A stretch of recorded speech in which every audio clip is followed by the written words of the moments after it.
Buenos días, Manuel.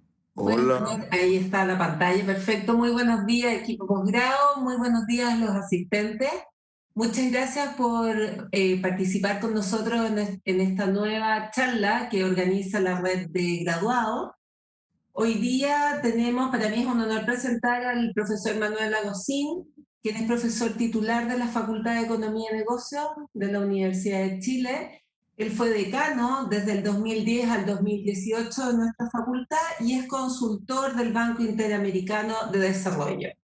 En esta oportunidad, el profesor Agosín nos hablará sobre la recuperación post-COVID, remontar la crisis económica, solucionando la crisis social.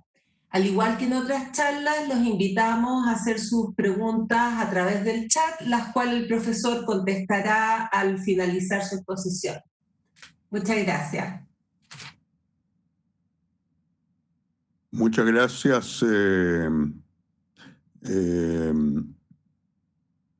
Muchas gracias, Alejandra, y muchas gracias a la Escuela de Graduados por esta invitación. Me siento honrado de poder participar en, eh, en esta oportunidad y en esta serie que está organizando la Escuela de Posgrado, que es una serie muy interesante con muy buenos expositores y muy interesantes temas. Yo voy a hablarles de la de la recuperación posible de la economía chilena. A ver si encuentro mi PowerPoint.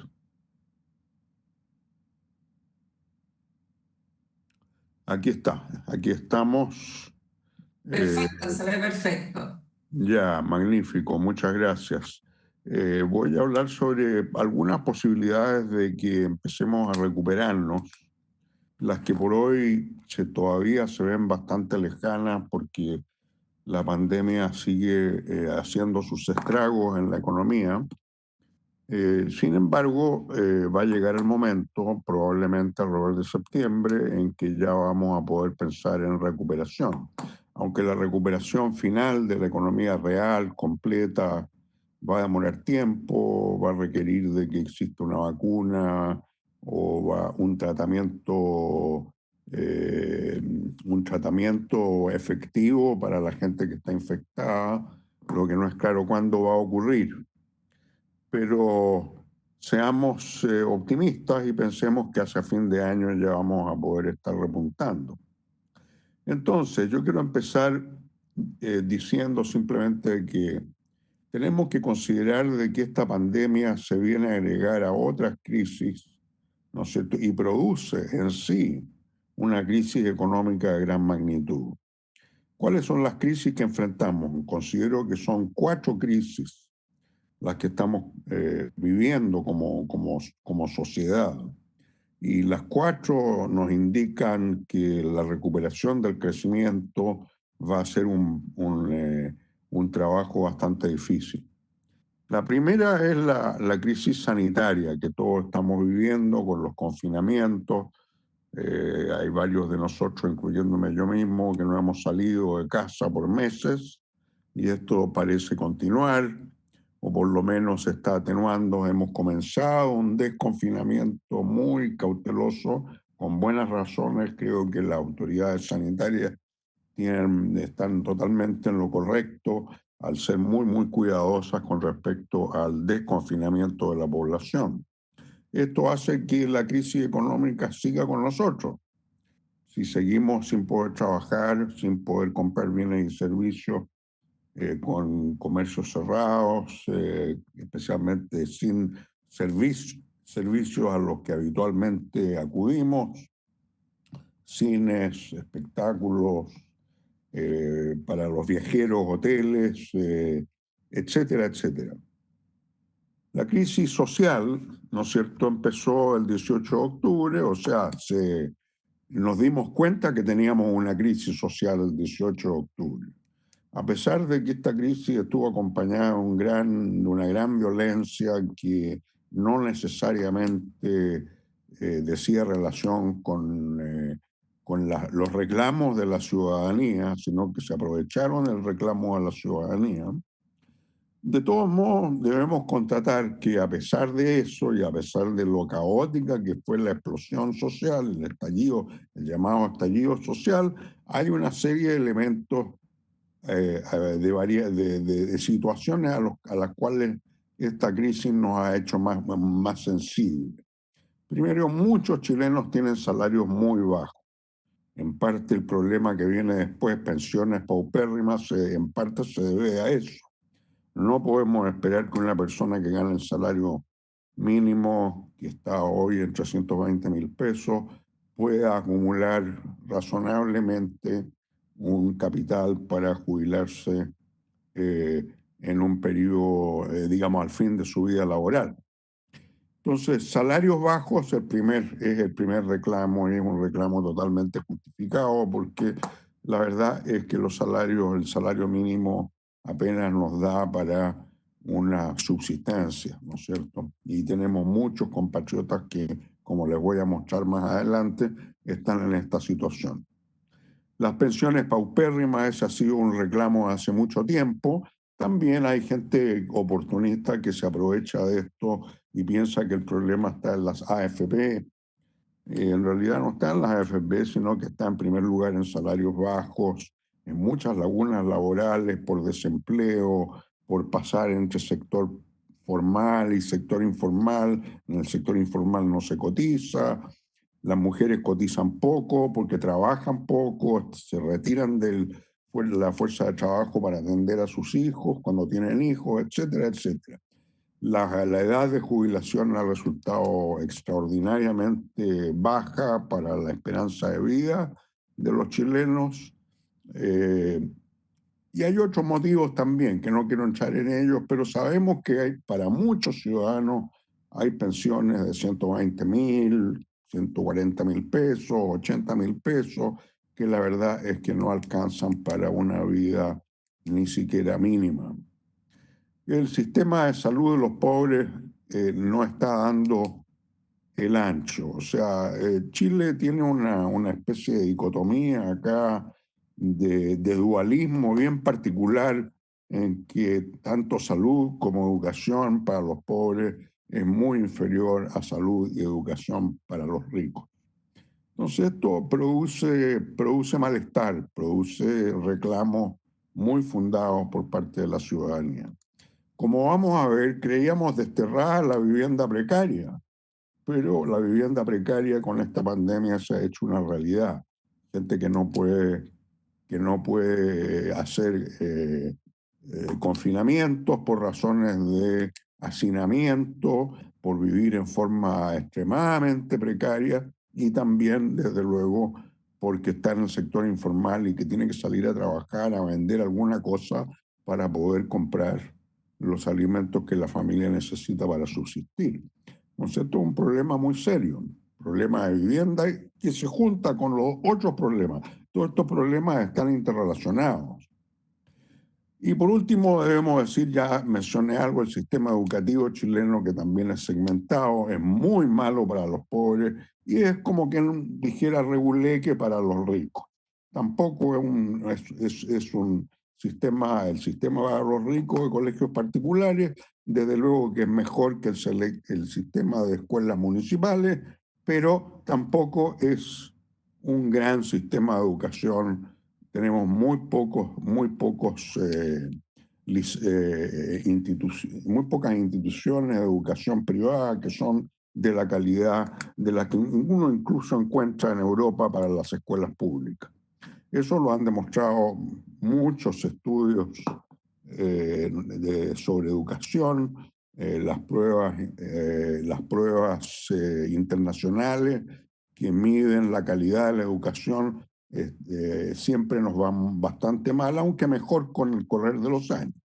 Y les va mal también incluso a los colegios, a los alumnos de escuelas privadas. La crisis económica. Bueno, la crisis económica que está produciendo la pandemia, que está superpuesta a la crisis social, que está subyacente, ¿no es cierto? es bastante impresionante. Yo creo que no habíamos tenido algo así desde el año 82, 83, cuando el PIB cayó 15% en 2 años. La caída que se espera este año, hay muchas estimaciones, empezamos con estimaciones absurdas que había hecho el Banco Central, que eran menores al 5%. Sabemos que esta crisis va a llevar a una contracción del PIB. Las últimas cifras del IMASEC muestran contracciones del 15% mensual y esto se está demorando, estamos demorando en salir.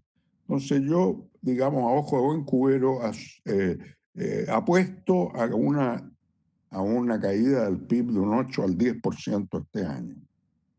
Y la recuperación es bastante incierta, les voy a explicar por qué. O sea, la recuperación puede ser bastante más lenta que lo que asume el Fondo Monetario, con una tasa por sobre el 5% para el año 2021, y también las autoridades chilenas están apostando a eso.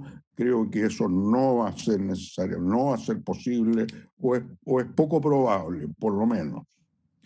El desempleo ya supera el 10% de la fuerza de trabajo, y algunas estimaciones que se hicieron en el contexto de un grupo de trabajo economistas de la Universidad de Chile y la Universidad Católica, a solicitud de la mesa social del gobierno, el desempleo al final de esta crisis se estima entre el 18 y el 20% de la fuerza de trabajo.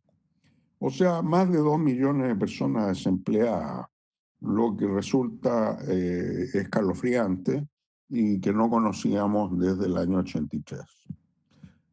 ¿Por qué va a ser lenta esta recuperación? Por la quiebra de empresas, con los créditos FOGAPE, aún con los créditos FOGAPE que se han dispuesto para que ellas no quiebren.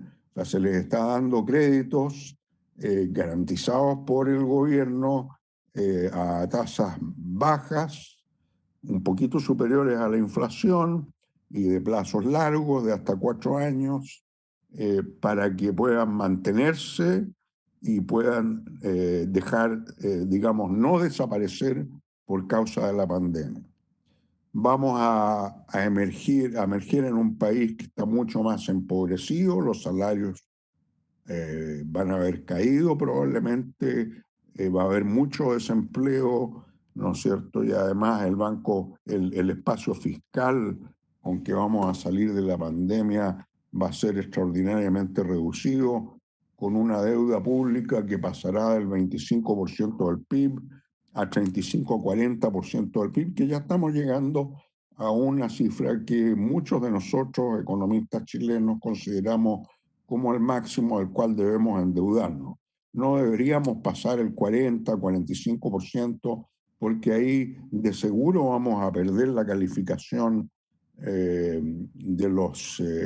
vamos a perder nuestra buena calificación de deudor, y tendríamos, y el gobierno y los deudores privados van a tener que pagar tasas mucho más altas para endeudarse, lo que no es bueno para nadie, ni para ellas, ni para la inversión, ni para el empleo futuro.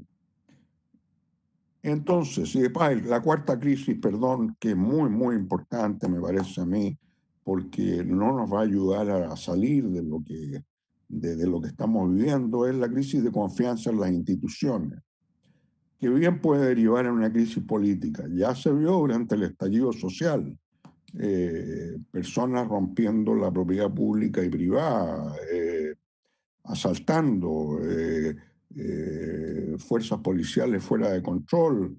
No voy a entrar a decir quién tiene razón y quién no tiene, pero ya lo vimos en forma muy cruda, estaciones de metro destruidas, y lo vimos durante también este periodo con un emplazamiento al presidente de la República a renunciar. O sea, la crisis de confianza nos está derivando ya en una crisis política importante. No se ven nuevos liderazgos que tengan respaldo de la ciudadanía. Entonces, esto es una situación bastante seria y problemática. Ahora, hay varias formas de salir de la crisis económica. Una de ellas es la forma tradicional, más gasto público, se puede gastar más en infraestructura, se puede bajar impuestos, se puede hacer una política monetaria expansiva que ya el Banco Central la está haciendo con mucho éxito. El Banco Central ha impedido de que la crisis se convierta en una crisis de liquidez, ha mantenido las tasas muy cercanas a cero ya por varios meses y la va a seguir manteniendo. Entonces, algo de esto se está haciendo, especialmente en la política monetaria y el gasto público, desde luego también a través de las ayudas a los ciudadanos.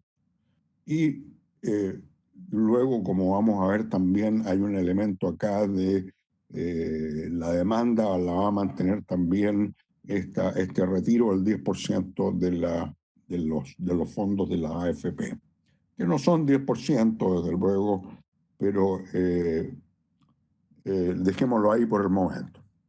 Estas tienen limitaciones, estas políticas. La política monetaria ya llega a su límite. Tenemos tasas de interés que virtualmente son cero.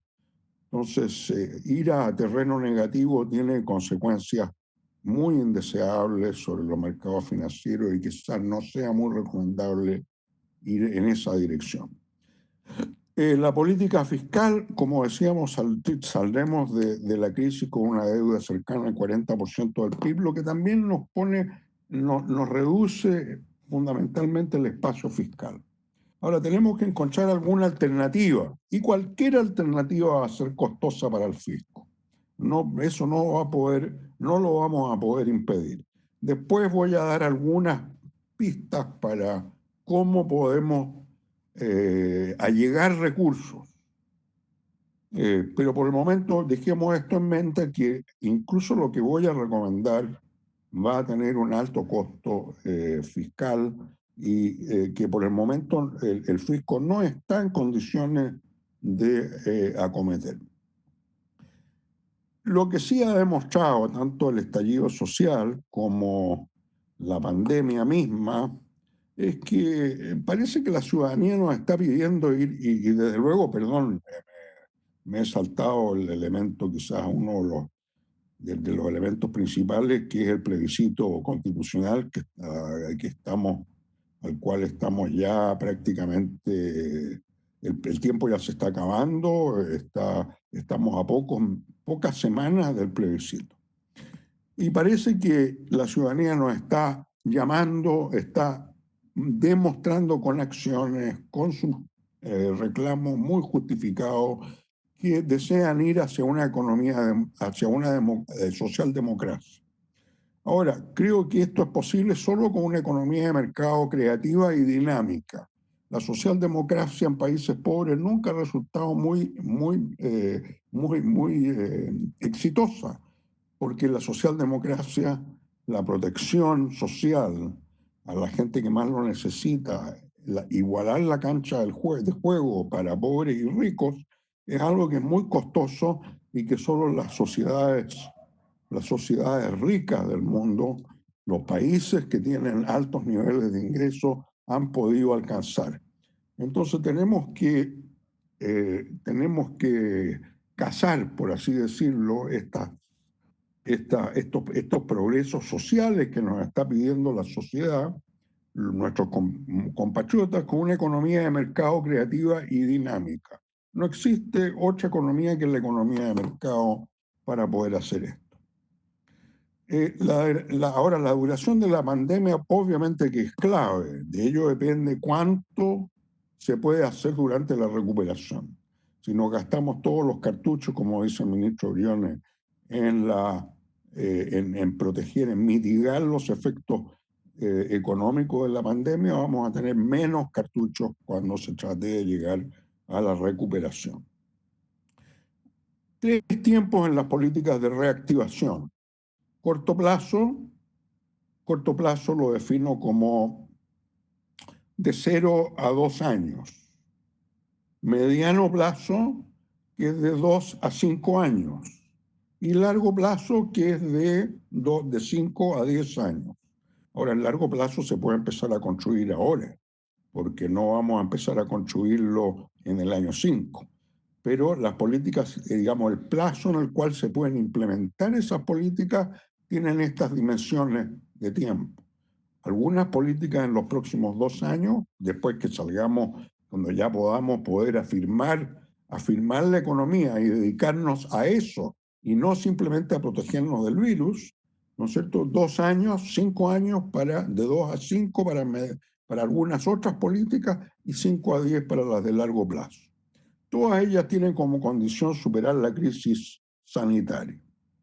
El corto plazo, y después voy a matizar esto más adelante con un par de gráficos, un aumento del salario mínimo a 320.000 pesos, que está actualmente a 400.000 en un horizonte de 2 años, inicialmente con un subsidio al empleo.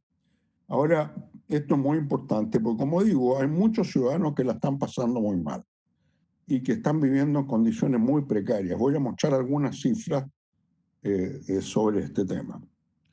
La contrapartida de esto es un aumento del aumento de los salarios y del mejor trato al trabajo, es la protección de los salarios y no de los puestos de trabajo. O sea, una reforma laboral para, para ir desde un tipo de sistema laboral como el que prevalece en el sur de Europa, Francia o Italia, en el cual es muy difícil despedir a trabajadores, o sea, se protege el empleo, el puesto de empleo, a una situación como la que prevalece en el norte de Europa, donde el énfasis está puesto en la protección del salario del individuo, no el puesto de empleo.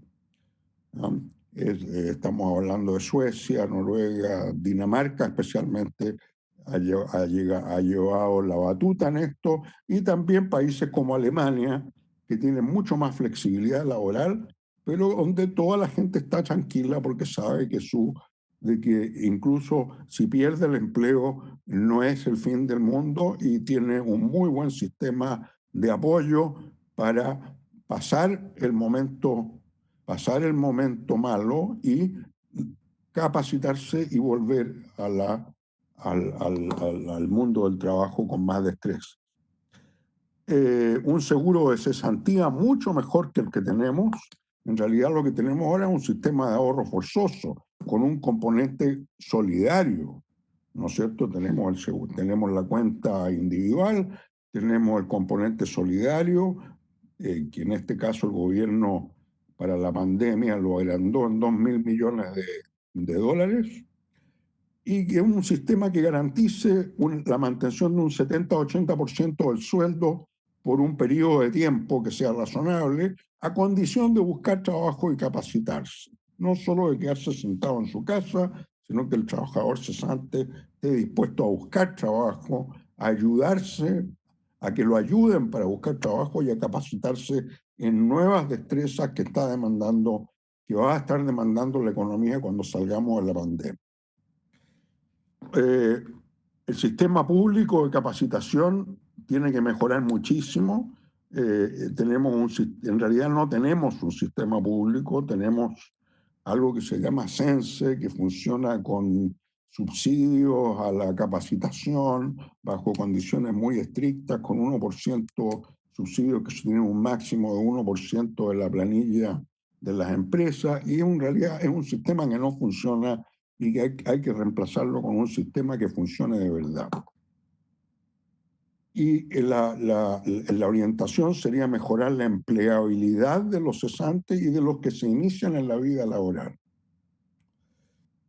Un aumento gradual de las pensiones mínimas. Ya el presidente de la República durante el estallido social aumentó las pensiones en el pilar solidario, no me acuerdo en cuánto en este momento, pero todavía falta mucho.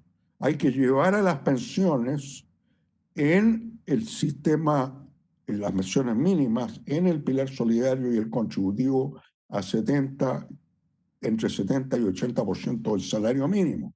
Esta tasa de reemplazo, el 70 al 80% en todos los países desarrollados, es vista como una tasa de reemplazo muy razonable.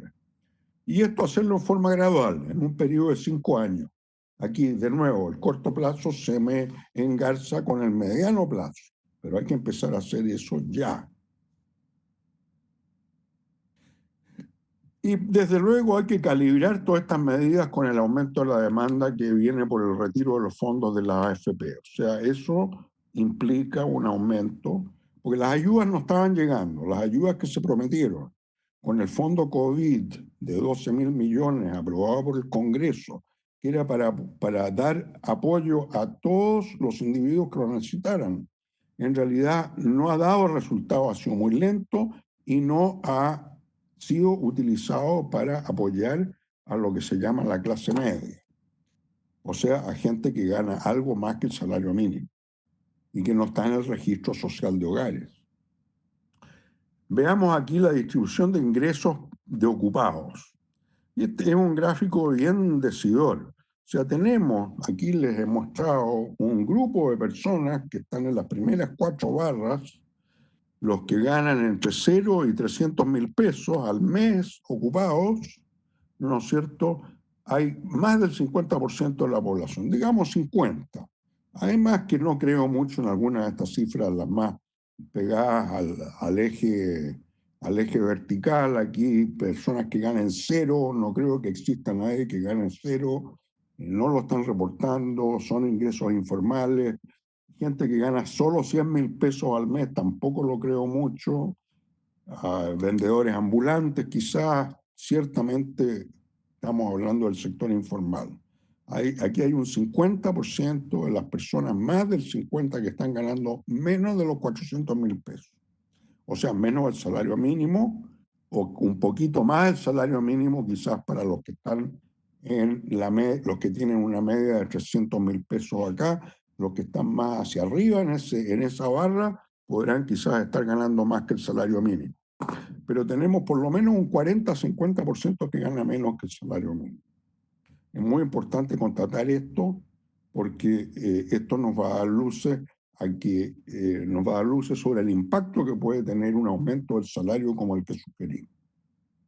Veámoslo con un par de gráficos, y lamento ser demasiado academicista. Me animé a hacer esto y a poner un gráfico de economía, introducción a la economía. Este es una empresa cualquiera que enfrenta una oferta de mano de obra totalmente plana, que es la que está indicada por S, ¿no es cierto? Y tiene una demanda de mano de obra que depende de la productividad marginal de los trabajadores, como sabemos. Entonces, si a esta empresa, una empresa, o sea, el salario mínimo, supongamos de que la línea plana de oferta que enfrenta el empresario es el salario mínimo, es al salario mínimo. Sabemos que no es así, que hay gente que el salario mínimo probablemente está algo por encima, porque el salario mínimo no se cuenta, pero por lo menos para las empresas en el sector formal, el salario mínimo hay que cumplirlo, ¿no es cierto? Es importante, o sea, es fundamental cumplirlo, es cumplir la ley. Bueno, supongamos que aquí a estas empresas se les sube el salario, como yo he sugerido, de los 320 a los 400.000 pesos en moneda constante, ¿no es cierto? Nos iríamos de W sub 0 a W sub 1. Y por supuesto, esto causaría un desempleo mayor, ¿no es cierto? Que está indicado por la diferencia entre L sub 0 y L estrella. L estrella viene a ser el punto de equilibrio, el empleo de equilibrio para esta firma. Entonces, si le subimos el salario a una firma, obviamente que vamos a tener desempleo. Pero ahora pasemos al mercado laboral como un todo, en que nuevamente W sub 0 es la oferta laboral para el mercado en su conjunto, para todas las empresas. No es la oferta que enfrenta una empresa, sino que estamos agregando empresas. ¿Okay? Y al llegar a L estrella, supongamos que en ese momento agotamos la fuerza de trabajo disponible. O sea, tenemos una tasa de empleo a lo que los economistas llaman la tasa natural de desempleo, que en la economía chilena es alrededor del 6%. Es muy difícil bajar el desempleo del 6%. Entonces vamos a tener W sub 0 hasta el empleo que estamos observando, donde la demanda total del mercado se cruza con la oferta y desde allí para adelante no hay más trabajadores disponibles. O sea, hay un 6% de desempleo, pero hay una desfase entre las necesidades, entre la demanda por trabajadores con ciertas destrezas y la oferta de trabajadores con otras destrezas. Entonces, esos trabajadores excedentarios no pueden ser transferidos, o puede ser por razones de que los bolsones de desempleo están en una región y el exceso de demanda por trabajadores está en otra. Entonces, por muchos motivos, ¿no es cierto?, la economía chilena parece funcionar con una tasa, incluso en los momentos de bonanza, una tasa de desempleo del 6%. Esto lo calculé hace mucho tiempo cuando solía trabajar en estos temas. Pero aquí en este caso, si nosotros aumentamos el salario, si estuviésemos en realidad en L estrella, donde estamos ocupando a toda la población, menos ese 6%, a toda la fuerza de trabajo, y de ahí elevamos el salario gradualmente mínimo a W1, lo que tendríamos es que ese 40% que está por debajo incluso del salario de subsistencia va a estar demandando más bienes y servicios y la curva de demanda de trabajo se va a desplazar hacia afuera. O sea, vamos a tener perfecta la posibilidad de tener salario más alto y demanda mayor de trabajo. Por supuesto, no hay más oferta que la que tenemos, que es la estrella. Ok. Ahora, ¿por qué se dan estos fenómenos? Primero, tenemos una razón keynesiana. Hay mayor demanda. Desde luego, una parte de esa demanda se va a importaciones, pero otra parte se irá, digamos, a una demanda mayor de alimentos, vestuarios, medicamentos y otros productos que se producen en el país.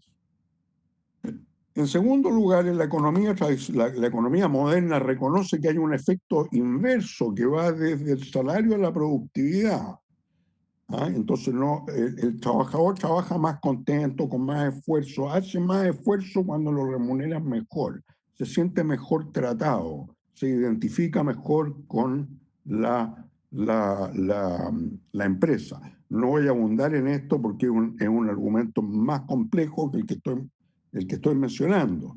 Pero entonces un mayor salario puede conllevar un mayor esfuerzo y mayor eficiencia en la mayor productividad en la fuerza de trabajo. Obviamente que este no es un efecto infinito y no es para siempre, ¿no es cierto? Pero nosotros estamos todavía, no le hemos sacado partido a ese efecto porque hay mucha gente que se siente no identificada con la empresa y que obviamente busca cualquier subterfugio para no trabajar o para trabajar con menos esfuerzo. Y por último, un salario más elevado, un tratamiento mejor de los trabajadores redunda en una mejora del capital social, de la confianza. Ya vimos de que el mundo empresarial es parte del problema de la falta de confianza, ¿no es cierto? Mejora el capital social y la identificación del trabajador con la empresa. Ahora hay otras formas de hacerlo, pero no voy a entrar en él por falta de tiempo, ya se me está acabando el tiempo. Ahora, obviamente que podríamos encontrarnos en una situación en que esto no funciona. Por ejemplo, podríamos encontrarnos en una situación en que no hemos llegado al punto de inflexión donde esta curva de oferta por trabajo, ¿no es cierto?, en lugar de ser horizontal se vuelve vertical. Puede que la pandemia, ¿no es cierto?, la pandemia nos lleve a un punto de equilibrio como L sub post. Este es el post pandemia. Ahora, si en estas circunstancias nosotros elevamos el salario, lo único que va a pasar es que nos vamos a quedar con más desempleo, simplemente. O sea, tenemos que llegar al punto de quiebre de la línea, de la función de oferta de trabajo para que el aumento de salario funcione como impulsor de la demanda agregada. Entonces, esto es muy importante tener en cuenta. Ahora también tenemos que tener políticas de empleo joven y de la mujer. Por ejemplo, empleo joven a un salario mínimo menor, con capacitación y con menores cotizaciones. Las cotizaciones en realidad podrían empezar a los 30 años. Voy a hablar de la necesidad de cambiar la edad de jubilación también. O sea, para contratar jóvenes podríamos, la legislación podría pedir una cotización menor para los menores de 30 años y salarios mínimos menores, porque van a incluir un elemento de capacitación en el trabajo y fuera del trabajo. Ahora, una mayor participación de la mujer en el mercado del trabajo nos está llorando hace mucho tiempo. Tenemos una de las peores participaciones, de las participaciones más bajas de la mujer en el mercado del trabajo. Y allí hay una gran potencialidad productiva, ¿no es cierto? Si vamos a pasar de un 30-40% de participación de la mujer a un 60-70%, es un montón es mucha gente más trabajando. Ahora, esto requiere un cambio cultural, donde el hombre también comparte las tareas del hogar, que no quedan solamente para la mujer. Es un tema que algunos de mis colegas en el Departamento de Economía han estudiado bastante. Una mayor disponibilidad de guarderías y jardines infantiles, pero esto no es suficiente, porque jóvenes de 12 a 15 años, de 10 a 15 años, también necesitan algo que hacer después del colegio, para no caer en la droga, la delincuencia o lo que fuera. Entonces, aquí hay que involucrar a los municipios en programas de recreación y deportes para los jóvenes. Todos estos son elementos necesarios para que darle a la mujer la posibilidad de poder ir a buscar trabajo y a emplearse. Otras políticas pro empleo. Tenemos que hacer un gran esfuerzo por formalizar empresas y trabajadores. El 40% de las personas de la fuerza de trabajo no cotizan en la AFP y los que cotizan en el INP están permanentemente disminuyendo porque la gente se está muriendo. Entonces, podemos calcular que entre el 30 y el 40% de la fuerza de trabajo no cotiza simplemente y está en el sector informal. Hay que hacer un esfuerzo por formalizar a estas empresas. Y una forma de hacerlo es mantener impuestos muy bajos para ellos o nulos, especialmente para las microempresas, que se formalicen, que se sepa dónde están, quiénes son, qué hacen, cuántos trabajadores tienen, etc. Y no estoy hablando de las pequeñas, de las microempresas ricas. Los abogados, los estudios de abogados son microempresas, pero no necesitan ningún apoyo del Estado ni necesitan tener impuestos bajos. Nos estoy hablando de las verdaderas microempresas de las cuales hay casi 1 millón de ellas en la economía chilena, que dan mucho empleo a mucha gente. El estímulo a las personas para que se formalicen, especialmente los jóvenes, menores cotizaciones al comienzo de la vida laboral, ya lo hemos mencionado. Un programa de capacitación para los jóvenes y para los empleados que todavía que todavía sean capaces de aprender más y de ser más productivos en la fuerza de trabajo. Un programa de capacitación que sea consensuado con los gremios empresariales, con las empresas se involucren en esto, en hacerle un upgrading a su propia fuerza de trabajo y a las personas que están entrando a la fuerza de trabajo, que son los jóvenes. En el mediano plazo, reforma de pensiones es absolutamente importante. O sea, esta es una de las demandas más sentidas de la población y es un tema postergado de tal manera que ya simplemente reventó. Ha dormido en el Congreso durante años. Han habido varias propuestas, esas propuestas el Congreso no las ha escuchado y es hora de hacer una reforma al sistema de pensión. No que sea malo el sistema de capitalización individual, pero sí hay que reforzarlo para adecuarlo a la realidad chilena. 4 pilares, necesitamos 4 pilares y no 3. Un fondo solidario para aquellos que quedan afuera de todo.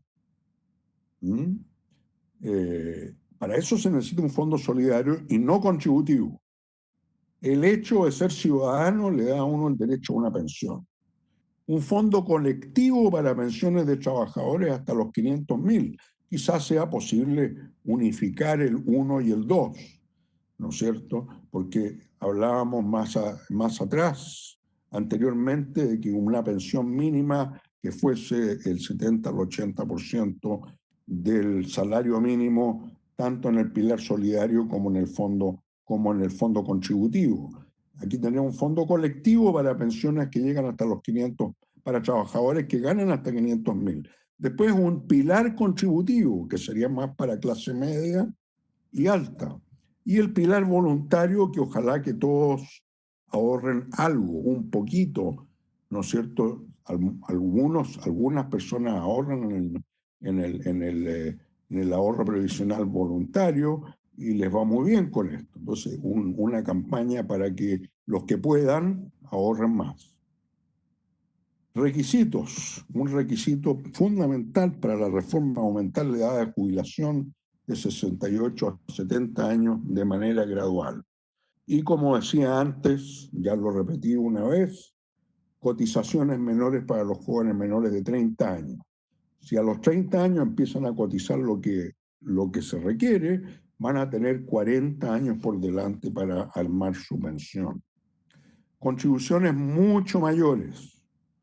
El 20% de la remuneración con tope, un tope y contribuciones de trabajadores, empleadores y gobierno, como pasa en cualquier parte del mundo. Una nueva política de desarrollo productivo va a ser indispensable para poder relanzar la economía chilena y darle nuevos aires. No podemos seguir siendo un país puramente extractivo. Llevamos 100 años con el cobre y 100 años de preocuparnos si el precio aumentó 2 centavos o cayó 2 centavos. Es titular de prensa cada vez que el cobre aumenta un poquito o disminuye un poco. No lo he visto en ningún país verdaderamente desarrollado. Impulsar la introducción de nuevos bienes y servicios a la canasta exportadora. Ese tiene que ser el eje. Bienes y servicios que puedan ser exportados competitivamente. Y esto, una forma de hacerlo es atraer joint ventures entre empresas multinacionales y empresas nacionales para incursionar en las cadenas globales de valor que ya se están recomponiendo. O sea, la crisis ha hecho que las empresas multinacionales empiecen a buscar nuevos proveedores para suplirle de insumos que pueden ser servicios o bienes. Bienes, parte de la misma cadena productiva, servicios, todos los servicios de postventa, reclamos, etcétera, que se hacen obviamente por Internet. Entonces, aquí hay un nicho que Chile tiene que explotar en forma ágil y consensuada entre los diversos grupos actores que participan en la producción. La capacitación laboral y la concertación empresarial, gobierno, trabajadores y universidades, debería decir, es muy importante. Una capacitación laboral y mesas y concertación empresarial, gobierno, trabajadores y universidad. ¿Para dónde vamos? ¿Qué necesitamos? ¿Qué insumos necesitamos? Políticas dirigidas a transformar la estructura de la economía, entonces son absolutamente importantes en esta nueva etapa y esta es una tarea para el mediano plazo. Incentivar nuevas exportaciones. La pandemia nos va a haber dejado algunas cosas buenas. Han tenido un efecto horroroso, pero por lo menos nos ha demostrado que las consultorías se pueden hacer remotamente. Incluso las prestaciones de salud, de atención de salud, muchas de ellas también se pueden hacer remotamente. Las de educación, ciertamente, esta es una de ellas. Y yo doy clase por internet, ya estoy en mi segundo semestre de clase por internet. Entonces se puede hacer muchísimo para exportar estos servicios, consultoría, salud, educación y otros que a muchos se les puede ocurrir, a emprendedores creativos. Incentivos de una sola vez, los incentivos debían ser de una sola vez, tal como lo hace Irlanda. Irlanda ha sido muy exitosa dando incentivos de una vez para que se instalen nuevas industrias. ¿Cuáles son esos incentivos? Una vez uno le dice, mire, yo le voy a dar tantos euros por persona ocupada, tantos euros por persona capacitada, tantos euros por persona no capacitada, como un subsidio para que usted se instale. Y entonces, después de eso, la empresa paga todos los impuestos. No hay perdonazos de impuestos para nadie. Y a Irlanda le ha ido muy bien con esa política. Por ejemplo, dotar de recursos al programa de atracción de inversiones en alta tecnología que duerme en Invest Chile, un programa que durante los años 2000 nos dio muy buenos resultados con muy poca plata. Y dirigiéndolo no solo a empresas extranjeras, como está diseñado, sino que también a nacionales y a los joint ventures entre nacionales y extranjeros. Incorporar a los nacionales que produzcan para el mercado mundial bienes que el país no está produciendo o servicios que el país no está produciendo. Joint ventures con empresas multinacionales. Y estas, orientadas hacia el ingreso a cadenas globales de valor de empresas chilenas. Y también, perdón, aquí tengo un cuarto punto, incentivos para que las empresas incursionen en mercados externos, particularmente de una sola vez, como decía, como lo que da Irlanda.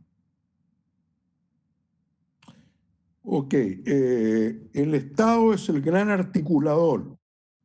Los incentivos financieros deben ser razonablemente pequeños. Lo que el Estado hace mejor es ser el que resuelve el problema de coordinación entre privados. Hay muchas inversiones que hay que hacer de una misma vez. Por ejemplo, usted quiere exportar fruta, necesita tener cadenas de frío en los servicios de transporte, en el almacenamiento en aeropuertos y en puertos, etcétera, etcétera. Entonces el Estado es el que tiene que articular a estos actores, porque sin que aparezcan juntos o en forma secuencial muy cercana, esto no va a ocurrir.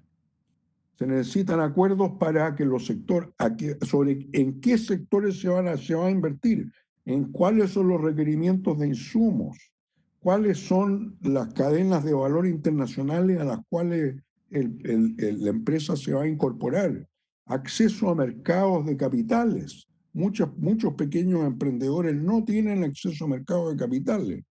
Y esto puede hacerse a través de Corfo, Banco Estado, el FOGAPE mismo, que garantiza capital de trabajo, la capacitación laboral que va a ser necesaria. Si estamos hablando de servicio, el idioma inglés es absolutamente indispensable, y los chilenos somos pésimos para el inglés. Y las necesidades que hay de gente con educación técnico-profesional y educación superior. Entonces, es necesario crear mesas multipartitas con agenda, empresarios, trabajadores, institutos técnicos profesionales, universidades. El largo plazo. Primer punto y más importante, erradicar la vivienda precaria en 5 años. Esta es una foto del Economist de hace unos unos pocos días atrás. En realidad, estamos viviendo no como en un país de la OECD, sino como un país latinoamericano. Y esta foto lo dice todo. Esta foto ha recorrido el mundo. Esta es la foto con la cual la gente se queda de Chile. Nosotros no podemos permitir que esto suceda y tiene que haber un fuerte programa de inversión pública en vivienda a 5 años como máximo. Otras políticas de largo plazo, impulsar la integración regional, que la tenemos muy abandonada. Y siempre pensamos que la integración es un tema de bajar aranceles para exportaciones mutuas, etcétera. Pero en realidad lo que más importa aquí es la integración física regional. Es donde estamos más atrasados. ¿Cómo queremos tener una economía integrada con la economía argentina si no podemos llegar a ella durante varios meses del año?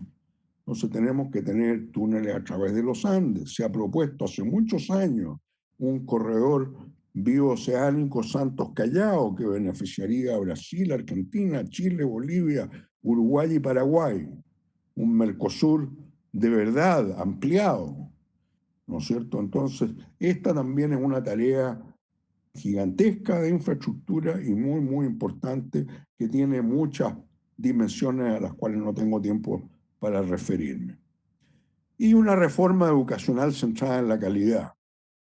O sea, tenemos 3 políticas importantes. Vivienda social, impulsar la integración regional a través de la infraestructura vial y carretera, y reforma educacional centrada en la calidad. Hacer una realidad el objetivo de que la educación de los pobres sea tan buena como la educación de los ricos.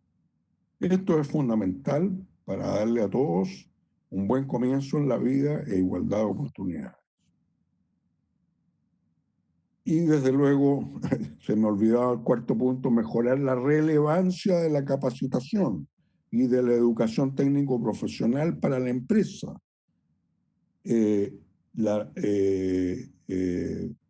Considerando la demanda que va a surgir de la pandemia y de la demanda que va a surgir de estas mesas técnicas, ¿no es cierto?, que van a hacer algo de planificación conjunta para poder cambiarle el rostro a la estructura productiva de nuestro país. Todo esto requiere muchos recursos. Hay que involucrar desde ya al BID, al Fondo Monetario y a cualquier otro donante que quiera participar o que quiera prestarnos recursos de largo plazo. El BID es nuestra primera puerta de entrada. Buenas noches. La carga tributaria del 21% que teníamos el 18 de octubre del 2019 va a tener que aumentar significativamente, y yo diría que una carga tributaria para un país que quiere ser moderno debía estar por lo menos alrededor del 30% en un plazo de 5 a 10 años. Y una reforma tributaria aquí va a ser indispensable, con el acento en los tramos más altos del impuesto a la renta de las personas. ¿No es cierto? El IVA ya ha dado todo, incluso el IVA es muy alto en Chile, con el 19% que afecta a ricos y pobres, afecta más a pobres que a ricos. Y el impuesto a la renta de las personas, ¿no es cierto?, es el punto débil que tenemos nosotros en nuestro sistema impositivo. Y hay muchas formas de eludir esos impuestos legalmente, porque hay muchas disposiciones que horadan el impuesto a la renta. Y yo recomendaría desarticular el impuesto a la renta con un impuesto más bajo a las empresas y uno más progresivo y tasas mayores para las personas. No sé por qué los chilenos nos hemos comprado la idea de que un impuesto integrado a empresas, personas es la mejor idea. Desde luego que si lo desintegramos, las utilidades van a tener que tributar 2 veces. Una vez por el lado de la empresa, pero si este es un impuesto bajo o más bajo del que es ahora, deja de ser un problema tan importante, y una vez que las personas reciben dividendos de las empresas, tributaría otra vez. Pero esto es así en casi todos los países del mundo. Hay pocos países que tienen un sistema integrado a impuesto a la renta. Impuesto al patrimonio, yo soy bastante escéptico y todavía estoy dispuesto a que me convenzan, pero pienso que un impuesto progresivo a la renta en los tramos altos es mucho mejor y recaudaría mucho más que un impuesto de una sola vez al patrimonio, o incluso un impuesto patrimonial a una tasa muy bajita, 0,2, 0,5% al patrimonio, ¿no es cierto? Es muy fácil de evadir, demostrar de que, o sea, la gente esconde, es fácil esconder los capitales, el patrimonio de las personas, es menos fácil esconder los impuestos, los ingresos. Bueno, muchas gracias a todos y lamento haberme tomado tanto tiempo. Me entusiasmo a veces con las cosas que voy diciendo, pero si hay preguntas, encantado de poder dialogar con ustedes. Manuel, sí, muchas gracias por la exposición, muy interesante. Llegaron varias consultas, así que te las voy a ir haciendo por orden de llegada. Ya. Un par de asistentes te preguntan en relación a los dineros del 10% de las AFP, ¿ya? Que entrarán fuertemente en el mercado interno y nacional. Pregunta, ¿esto podría amortiguar una caída tan abrupta de la economía? Y por otro lado, si este 10% influirá realmente en la recuperación económica y cuánto influirá según tus estimaciones. Bueno, me parece una pregunta excelente. Creo que algo dije en la presentación. Todas las medidas que se tomen para la recuperación hay que calibrarlas con esta medida. ¿En qué sentido? Estas medidas van a impedir algo de la caída.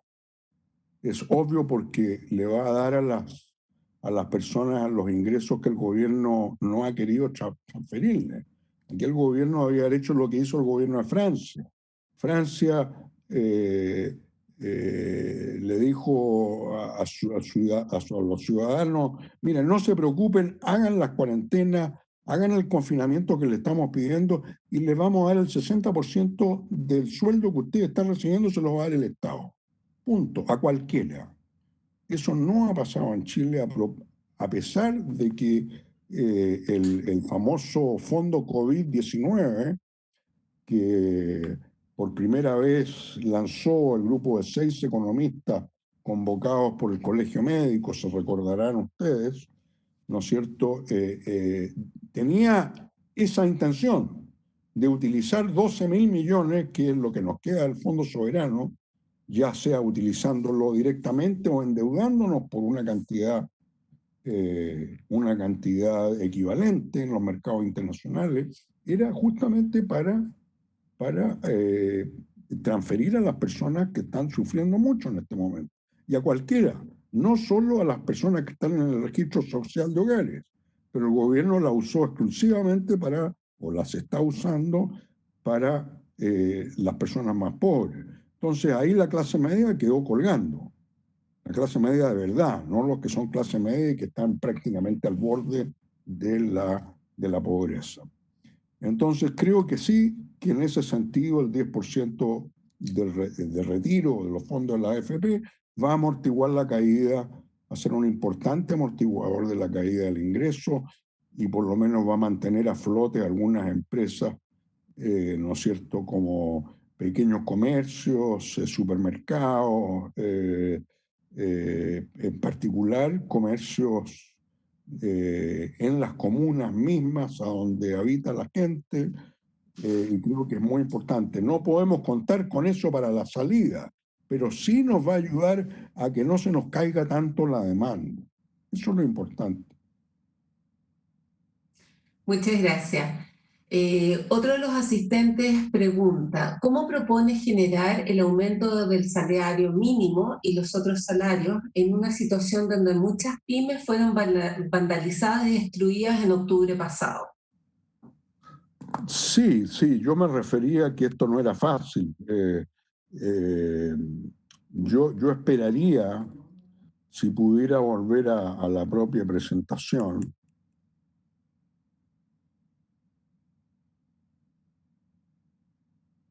para que esto funcione, vamos a tener que estar en esta situación, donde el empleo es la estrella. O sea, hemos agotado a las personas empleables, estamos en un 6% del desempleo. Entonces, claro, en lugar de eso, lo que la persona que me hace el comentario está viendo es este gráfico, en que estamos bien por abajo de ese punto de inflexión, ¿no es cierto?, que este codo de la curva de oferta de trabajo.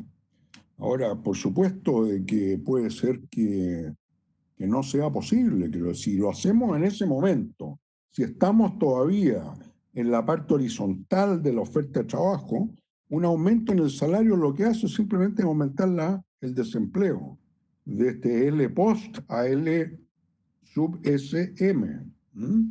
O sea, tendríamos más desempleo que lo que vamos a tener simplemente por la pandemia. Entonces, obviamente que tenemos que primero llegar al punto de quiebre y de ahí podemos ir incrementando los salarios siempre en forma gradual. No se puede hacer de golpe, porque de golpe... Y tienen que haber provisiones para las pymes, obvio. Provisiones para las pymes que no tienen productividad para pagar salarios más altos y que en general, al parecer, no tienen productividad ni siquiera para pagar el salario mínimo. Y por eso son informales, ¿no es cierto? Tenemos que tener mucho cuidado y calibrarla y considerar la situación de las pymes. Ahora, el esfuerzo por formalizar a esas empresas y ayudarlas tecnológicamente para llegar a un nivel donde puedan pagar salarios mínimos, me parece que es muy importante. Es parte del esfuerzo que hay que hacer. Muchas gracias. Esto lo pusiste, pero me parece interesante la pregunta. ¿Cuáles serían los sectores de la economía que se verán afectados negativa y positivamente post pandemia? Bueno, lo negativo es lo que más sobresale hoy día.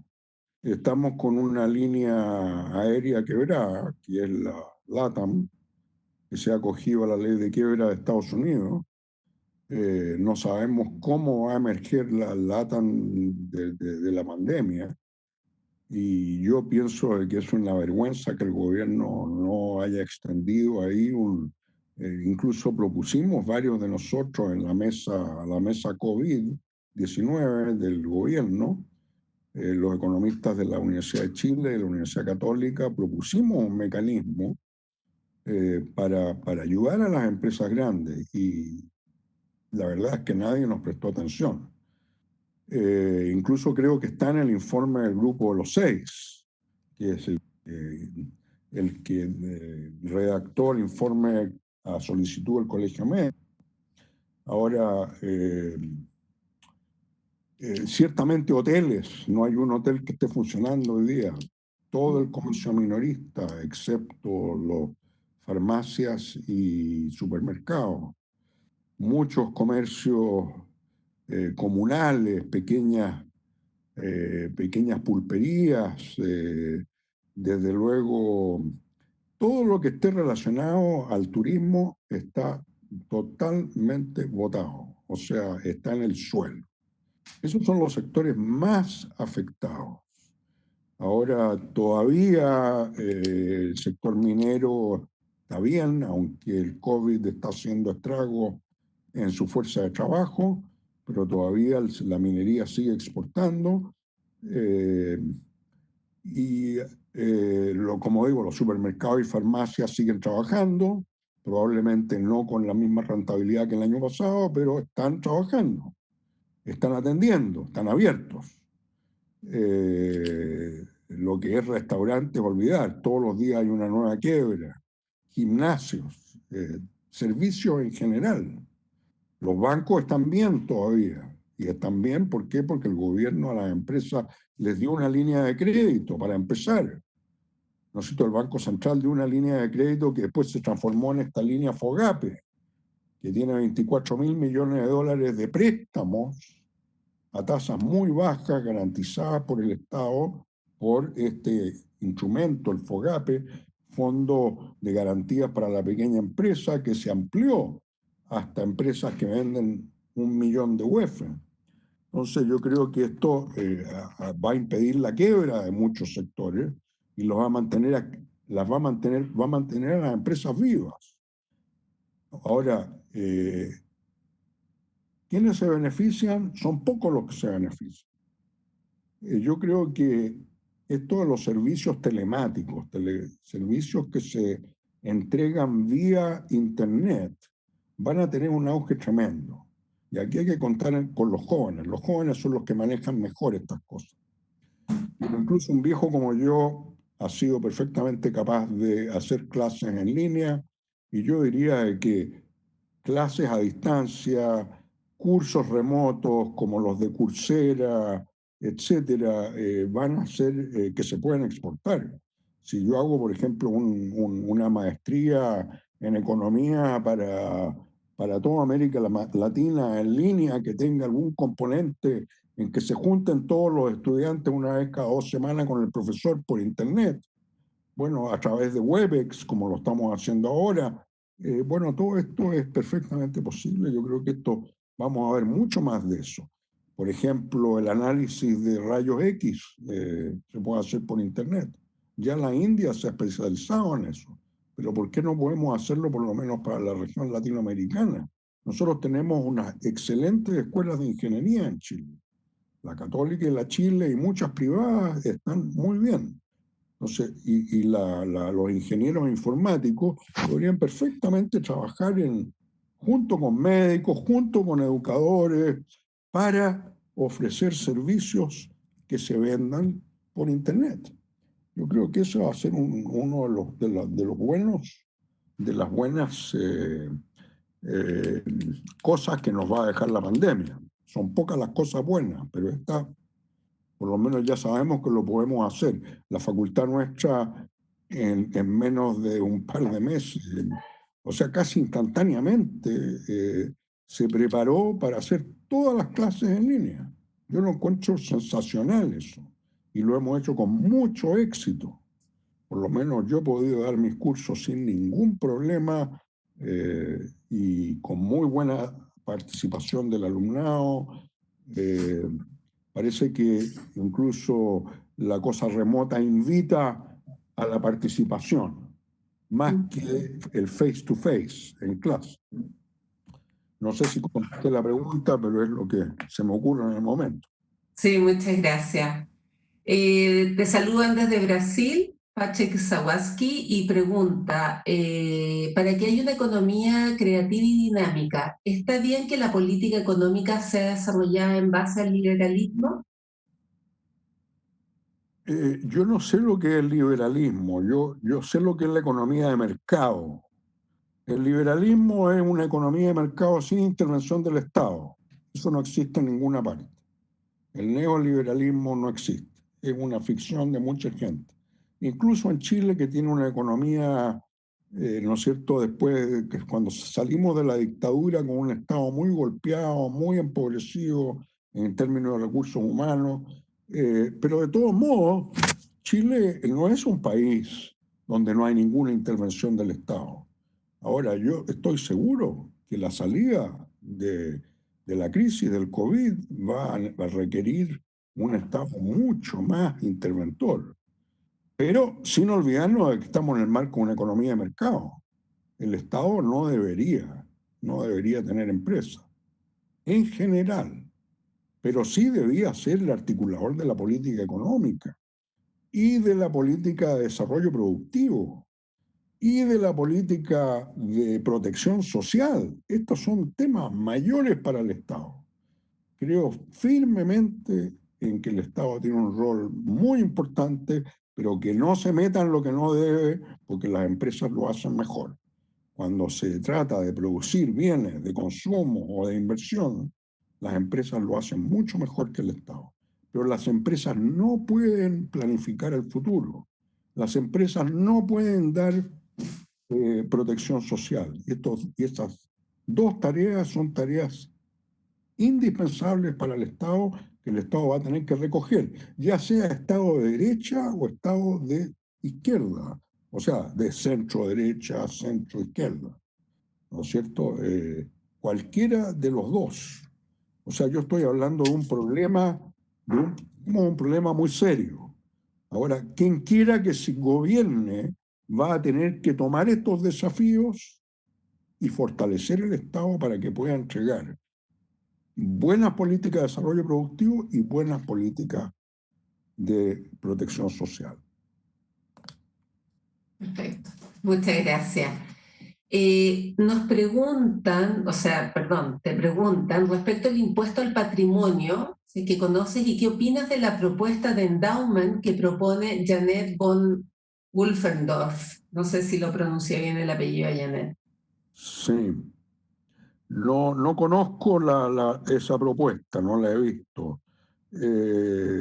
Hay algunos, incluso algunos empresarios que se han mostrado favorables al impuesto al patrimonio. Por ejemplo, Andrónico Luksic ha dicho que él está a favor de un impuesto al patrimonio. Pero la experiencia mundial no es tan favorable. Es muy fácil esconder el patrimonio. Por ejemplo, la encuesta CACEN prácticamente no trae nada con respecto, son puros impuestos, perdón, la encuesta CACEN, digamos, los ingresos que contabiliza son en su gran mayoría ingresos del trabajo, no ingresos del capital. La gente puede esconder eso.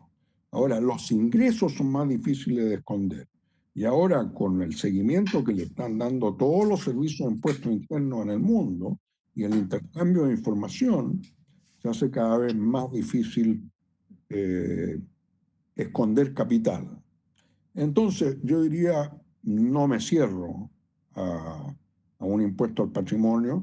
Si va a ser un impuesto permanente, tiene que ser un impuesto pequeño, no 2,5%. Si uno lo cobra anualmente, imagínense ustedes el impacto que eso tiene sobre cualquier inversión productiva. Le está sacando 2,5% antes de que gane un solo peso, antes que ese patrimonio produzca cualquier rentabilidad. Entonces, es imposible. Ahora, si me hablan a mí de un impuesto al patrimonio del 0,5, 0,2, yo diría, estaría bastante abierto a que hubiese un impuesto al patrimonio, pero anual, no de una sola vez. Gracias. Y preguntan, ¿qué le parece el rol del Banco Central con el Ministerio de Hacienda respecto al mercado de bonos de deuda? Bueno, yo creo que el Banco Central debería poder manejarse con bastante más libertad en los mercados de deuda.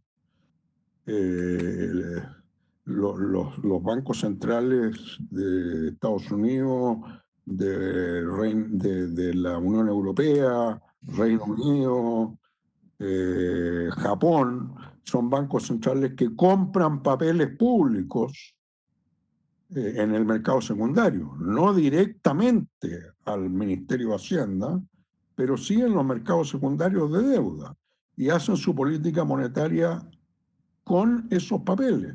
Y no solo eso, compran bonos de empresa, compran muchos instrumentos privados que después venden cuando pasa la contingencia.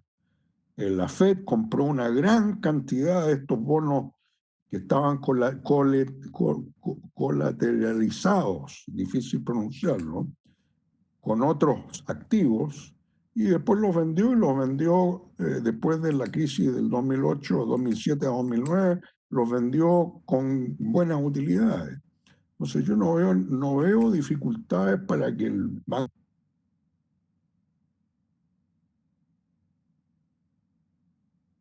No sé si tienes tiempo para una última pregunta.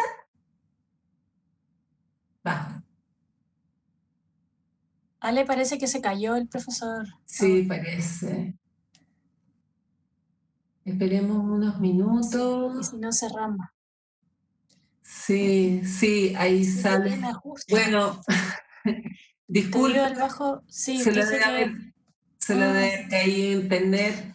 Muchas gracias a todos por haber asistido a esta charla. Al igual que otras charlas, el link de esta va a quedar en nuestro portal y quien la requiera se la haremos llegar. ¡Ay, llegaste, Manuel! Te habíamos perdido. No, aquí estoy, aquí estoy. Te preguntaba que hay una pregunta, si es que tienes unos minutos más para una última pregunta. Sí, sí, con mucho gusto. Preguntan, ¿estás de acuerdo que el superintendente de AFP pueda regular los montos de las pensiones mediante la tasa de retiro? Hace poco más de un año estaba un poco más del 2% y este mes fue fijada un poco más del 4%. ¿Es el superintendente la persona indicada para manejar arbitrariamente el valor de las pensiones? No conozco el tema en profundidad, pero yo estoy seguro que no es arbitrario. Yo soy un jubilado del sistema AFP y inmediatamente preferí el retiro programado, que es a lo que se está refiriendo la persona que me hace la pregunta, y estoy seguro que hay gente que con tablas actuariales sobre lo que la sobrevida de las personas, el fondo que tiene acumulado, ¿no es cierto? El probable rendimiento de ese fondo, dependiendo en cuál uno está, si está en el A, B, C hasta E, ¿no es cierto? Va a determinar digamos, el porcentaje de retiro. Yo estoy muy contento con el porcentaje de retiro que me dieron, así que no tengo quejas. Muchas gracias, Manuel. Muchas gracias por la presentación, sumamente interesante. Como les decía hace unos minutos, cuando te perdimos, les comentaba a todos que esta charla queda grabada para quienes la quieran volver a ver. Y agradecemos su participación, agradecemos tu charla, Manuel. Yo te voy a compartir el chat, que mucha gente te dejó saludos y comentarios de la charla. Bueno, muchas gracias. Mi presentación también va a estar disponible. Le voy a corregir algunos motes que tiene y te los voy a mandar a Alejandra por si cualquiera quiere revisarla. Fantástico. Buenísimo, muchas gracias. Que estés Bueno, muy bien. gracias. Muy buenos días Gracias a a todos. todos.